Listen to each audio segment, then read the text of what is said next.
मेरा नाम सुमित है, 22 साल का हूं। मैं अभी कुंवारा हूं।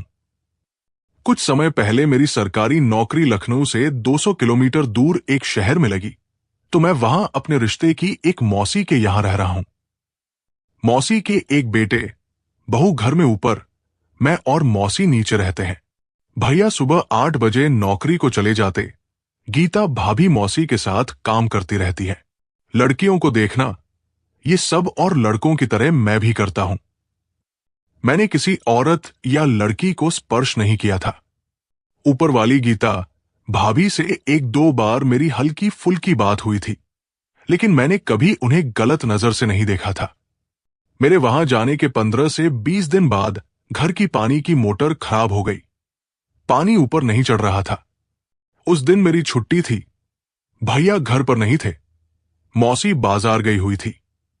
मैं घर में अकेला था। कुछ देर बाद भाभी नीचे आई और मुझे देखकर मुस्कुराते हुए बोली, सुमित, तुम्हें नहाना हो तो नहा लो। अगर मैं एक बार नहाने लगी तो पूरा 1 घंटा लगेगा। मैंने कहा, मेरी तो आज छुट्टी है, मैं तो आराम से नहा लूंगा। लेकिन आपको लगता नहीं कि 1 घंटा बहुत ज्यादा होता है? भाभी बोली, पूरा शरीर को अच्छे से साफ करके नहाती हूं, तभी तो इतनी साफ सुथरी हूं। मैं कुछ बोलता, भाभी मेरे सामने सामान्य ज्ञान की किताब झुककर देखने लगी और बोली, सुमित, ये किताब मुझे दे देना, मैं बीएड की तैयारी कर रही हूं, उसमें काम आएगी। उसके बाद भाभी बाथरूम में चली गई। बाथरूम में झांक कर देख सकते थे, पर मुझ में देखने की हिम्मत ही नहीं हुई। आधे घंटे के बाद भाभी की आवाज आई, सुमित, बाहर कोई है तो नहीं? मैं बोला, नहीं, मेरे अलावा कोई नहीं है। भाभी बोली, तुम जरा इधर तो आओ। मैं बाथरूम के पास पहुंचा और बोला, क्या बात है? भाभी ने बाथरूम का दरवाजा थोड़ा सा खोला और मुस्कुराते हुए बोली, तुमसे बातें करने के चक्कर में मैं कपड़े लाना ही भूल गई। भाभी अपने एक हाथ से खिड़की पर रखी चाबी उठाने लगी। चाबी उनके हाथों से फिसल गई। वो झुककर चाबी उठाने लगी। मैं एक टक भाभी को देखने लगा। भाभी बोली, इनको बाद में देख लेना, अभी तुम ये चाबी लो और जल्दी से ऊपर जाकर मेरे कपड़े ले आओ, पलंग पर रखे हैं। ऊपर जाकर मैं भाभी के कपड़े ले आया। मैंने भाभी को कपड़े दे दिए। तभी दरवाजे की घंटी बजी और मौसी की आवाज आई। भाभी खुद को सही करते हुए ऊपर भागी और बोली, कल ऊपर आना, अच्छी तरह से बातें करेंगे। अभी चलती हूं, बुढ़िया ने देख लिया तो घर से निकाल देगी। और इशारा करते हुए वो ऊपर भाग गई। रात भर भाभी को याद करता रहा। बार बार भाभी मेरी आंखों के सामने आ रहे थे। अगले दिन मौसी जब नहाने जा रही थी, तभी भाभी की आवाज आई, मम्मी जी, आप और सुमित ऊपर आ जाओ, मैंने इडली बनाई है। मौसी मुझसे बोली, सुमित, तू ऊपर जाकर इडली खा ले, मैं जल्दी से नहा कर आती हूं। भाभी ऊपर खड़ी सब सुन रही थी। मैं ऊपर चला गया। भाभी मुझसे बोली, चलो आज देवर जी ऊपर तो आए, पहले चाय बनाती हूं। भाभी चाय बनाने लगी। आज मेरी नजर बदली हुई थी। भाभी में मैं एक औरत देख रहा था। भाभी ने चाय में दूध डालने के बाद मुड़कर मुझे देखा और मुस्कुराते हुए कहा, कुछ चाहिए क्या? मैं बोला, मौसी आ जाएंगी। भाभी दरवाजे के पास गई और दरवाजा बंद कर दिया। बुरा सा मुंह बनाते हुए बोली, बुढ़िया आधे घंटे से पहले नहीं आने वाली। 60 की हो रही है, पर ऐसे नहाती है जैसे कि 25 में बदल जाएगी। फिर मुझसे बोली, तुम बेवकूफ की तरह इतनी दूर क्यों बैठे हो? पास आओ ना। मैं पास पहुंच गया। थोड़ी देर बाद भाभी मुझे हटाकर बोली, आओ, अब हम बैठकर नाश्ता करते हैं। तुम्हारी मौसी को तो अभी 10 मिनट और लगेंगे। भाभी चाय की चुस्की लेते हुए बोली, कल रात तुम्हारे भैया ने 2 बजे तक सोने नहीं दिया। भाभी बोली, तुम परसों की छुट्टी ले लो, परसों मौसी को अस्पताल जाना है, मैं घर में अकेली रहूंगी। मैंने कहा, समझो मैंने छुट्टी ले ली। तभी मौसी के ऊपर आने की आहट हुई। भाभी ने जाकर दरवाजा खोल दिया। मौसी ऊपर आ गई। हम सब लोगों ने साथ नाश्ता किया। उसके बाद मैंने नीचे कमरे में जाकर खुद को शांत किया और कपड़े पहनकर ऑफिस चला गया। ऑफिस जाकर मैंने 1 दिन बाद की छुट्टी ले ली और बड़ी बेचैनी से परसों का इंतजार करने लगा। अगले दिन सुबह मौका देखकर मैं भाभी के कमरे में गया और उनको गले लगा लिया। भाभी ने मुझे प्यार से कहा, नौटी कही के एक दिन इंतजार नहीं हो रहा है। पूरा दिन और रात बड़ी मुश्किल से कटी। अगले दिन मौसी ने मुझसे सुबह ही बोल दिया कि आज ऑफिस जाते हुए मैं उन्हें अस्पताल छोड़ दूं और शाम को लौटते हुए ले लूं। मन ही मन मैं खुश हो गया। आज पहली बार कुछ मिलने वाला था। मैं मौसी के चलने का इंतजार करने लगा। मैं और मौसी 9 बजे घर से निकल गए। मैं मौसी को छोड़कर वापस 11 बजे से पहले ही घर आ गया। भाभी नीचे ही थी। भाभी ने मुस्कुराकर कहा, पहले दरवाजा बंद करके आओ। तभी भैया की आवाज आई, गीता क्या कर रही हो? भाभी घबरा गई और बोली, आज ये लंच भूल गए थे। दरवाजा बजाकर थक गए होंगे, तभी बगल वाली आंटी की छत से कूदकर आ रहे हैं। भाभी ने दरवाजा खोलकर देखा और बोली, नहा रही हूं, अभी आती हूं, ऊपर ही रहो। उसके बाद मुझसे बोली, सुमित जल्दी से कमरे में जाकर छुप जाओ, ये अभी ऊपर ही है। मैं दौड़कर कमरे में घुस गया। भाभी भैया को दिखाने के लिए बाथरूम में नहाने का नाटक कर रही थी। कमरे में आकर मुझे लगा कि भैया अंदर आ रहे हैं, तो मैं पलंग के नीचे छुप गया। भैया कमरे में पलंग पर बैठ गए। सामने ड्रेसिंग टेबल के शीशे में मैंने देखा तो भैया मोबाइल में शायद फिल्म देख रहे थे। तभी बाथरूम खुलने की आवाज आई। भाभी अंदर कमरे में आई। भैया को देखकर चौंकते हुए बोली, आप इधर ये क्या कर रहे हैं? ऊपर नहीं गए? भाभी बोली, ऊपर चलिए न। मुझे पलंग के नीचे से शीशे में सब दिख रहा था। भैया ने इस बीच भाभी से पूछा, प्रोजेक्ट कैसा चल रहा है? भाभी बोली, सफल हो रहा है, 1 महीने में रिजल्ट आ जाएगा। शीशे में से भाभी ने मुझे भी देख लिया था। उन्होंने मुझे आंखों से शांत रहने का इशारा किया। भाभी बोली, तुम ऊपर जाओ, मैं आती हूं। भैया ऊपर चले गए।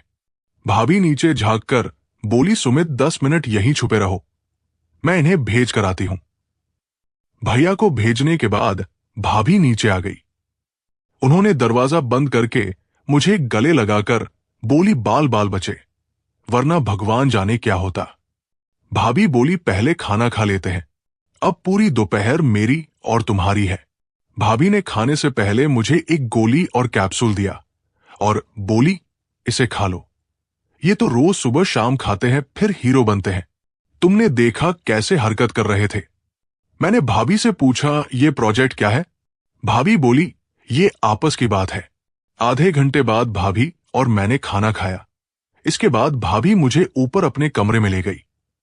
कमरे में आने से पहले हमने सब जगह के दरवाजे बंद हैं या नहीं, ये चेक कर लिया था। थोड़ी देर बाद भाभी बोली, कहीं बाहर चलकर घूम कर आते हैं, यहां तो मौका भी कम मिलेगा और हमेशा डर भी लगा रहेगा। अगले संडे मेरा भी एड का एग्जाम है, लखनऊ चलते हैं। सासू मां की बहन मधु के यहां रुकेंगे। उनकी बेटी रंजना मेरी अच्छी सहेली है।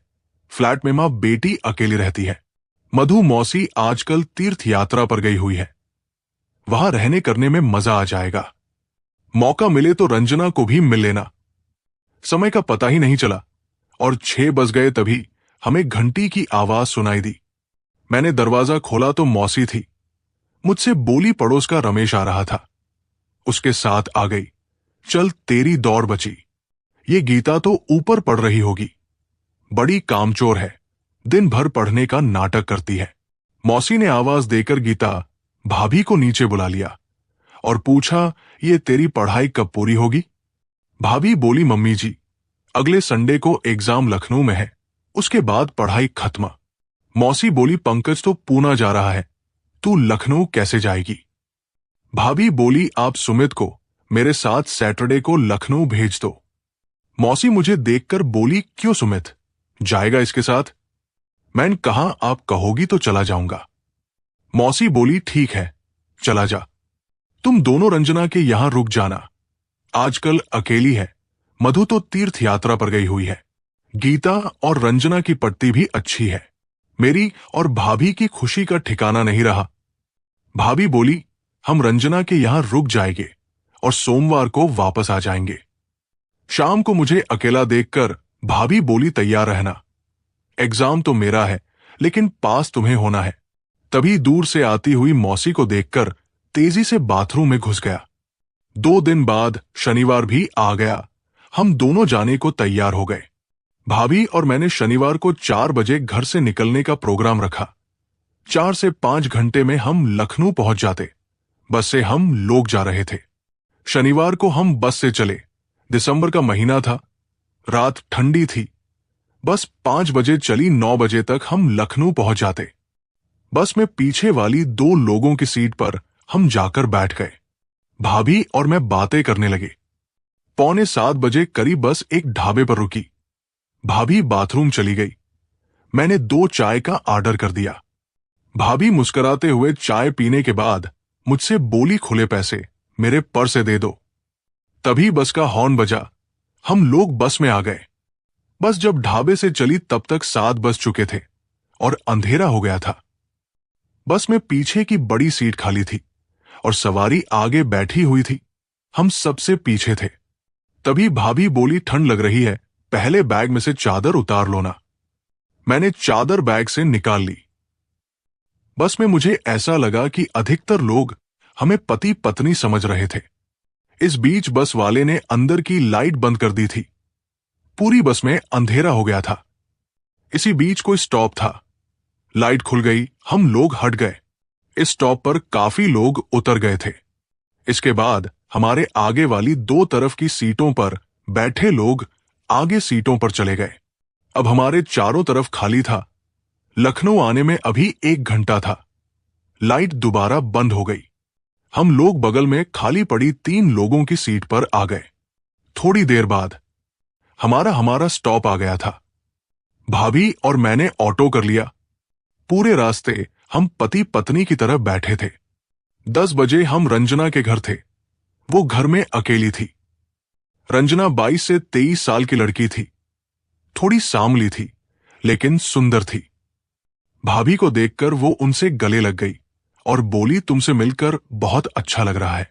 अंदर घुसते ही भाभी ने रंजना की तरफ देखते हुए कहा, सुमित, ये मेरी पक्की सहेली है, हम साथ साथ पढ़े हैं। रंजना से भाभी बोली, ये मेरा देवर सुमित है, इससे शर्माने की कोई जरूरत नहीं। पूरे रास्ते हम खाते पीते आ रहे हैं, कहानी जारी रहेगी।